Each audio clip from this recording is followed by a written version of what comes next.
Well, Paddy, how you feeling for this one, my friends? The cliche, form goes out the window. The derby, of course, Town not got a good record. They haven't actually won at Carrow Road since 2006. It's actually worse than the whole record itself.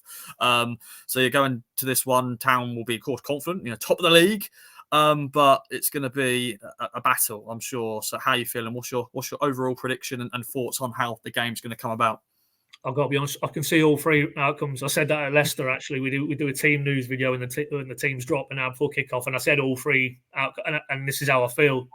And it'll probably fluctuate, a bit like you maybe, mate. It'll probably fluctuate between now and kickoff. You'll have it's going to happen. It's going to be an Ipswich win, and it'll be, maybe it's a draw, and then the pessimistic gene kicks in, and then you fear the worst. So I've already experienced that this week. I've had periods where I thought, no, this Ipswich side is so good that I just feel they'll come, and as they have done. I mean, the two standout stats for me when I look at Ipswich is, 31 points, is it, from losing positions? I mean, that cuts to the heart. Forget the talent that's in that group of players. It just says everything about the character and the resilience and the fighting spirit. And you talked to it, I think maybe it was off camera, about the togetherness that McKenna's brought to this group of players. They never know when they're beaten. So, that would be a concern from a Norwich perspective, that even if Norwich got their noses in front, this is a team who are not used to losing over the last two seasons and don't accept losing either. That's the mentality. And then the other one, somebody pointed out to me, they've scored like a third of their goals after the 75th minute, which is kind of, I guess,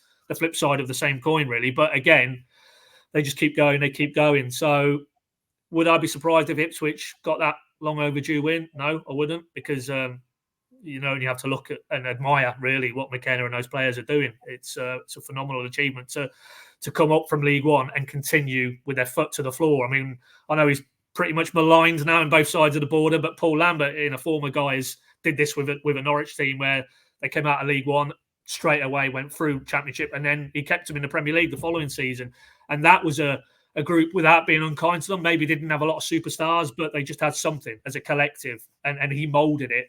And it was so powerful. It was all-consuming, really. And, of course, it swept the fans with them on that epic journey. And I get the sense that's where it is now with Ipswich at the minute. So, yeah, but I'm going to sit on the fence, put the splinters out my backside and say another draw. So, because I just think from Norwich's point of view, they would take that now. I think they would probably sign for that and just another point, and then maybe Coventry win at the weekend and the gap closes slightly. But I just think if they were to come through it unbeaten, psychologically that's big for them as well, because I'd fear if it went the other way and you've got all the baggage that comes with being the first group of Norwich players to lose the derby fixture since, is it 2009, I think, or 2010, that could have a detrimental impact in terms of what really matters, which is getting in the playoffs and then having a good crack. So I think for me, it's more Norwich who need a result than Ipswich. Even if Ipswich didn't get a result, I don't think that materially blows them off course in terms of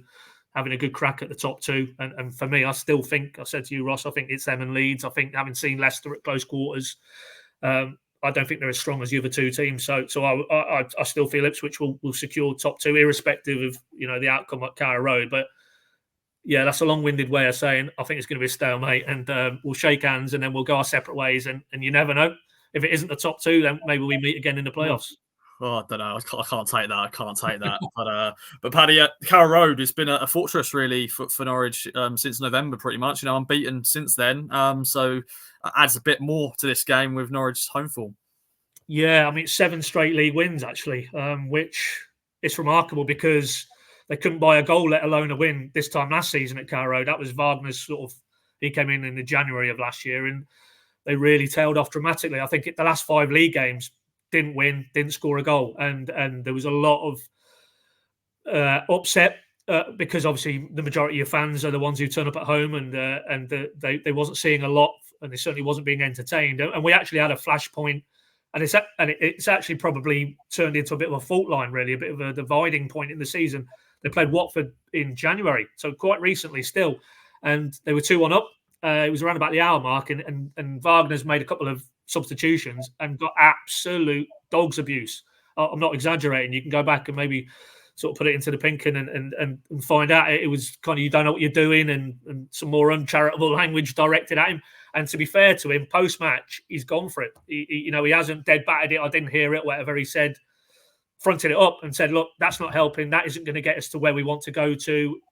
And actually said words to the effect, if you're going to do that, stay at home. We don't need you. And you can imagine the reaction. It was pretty polarized. But I think that when the dust settled, it brought things back together. And then from then on, the support has been fully behind Wagner and the players. And it was almost a watershed moment. And as you say, 7 straight wins. I think that's the best in the last 15 years at home. So, yeah, as good as Ipswich are at the moment, they are coming into an environment where, Norwich are used to winning games and putting teams away and scoring a lot of goals. So, but McKenna will have done his own work. He'll know all about that. And that's what makes it really fascinating, because I think it is, you could feasibly argue for all 3 outcomes. And when it's like that, then that unpredictability is what, for me, is going to make this probably, I think you said it as well, Ross, probably the biggest derby since those playoff games back in 2015.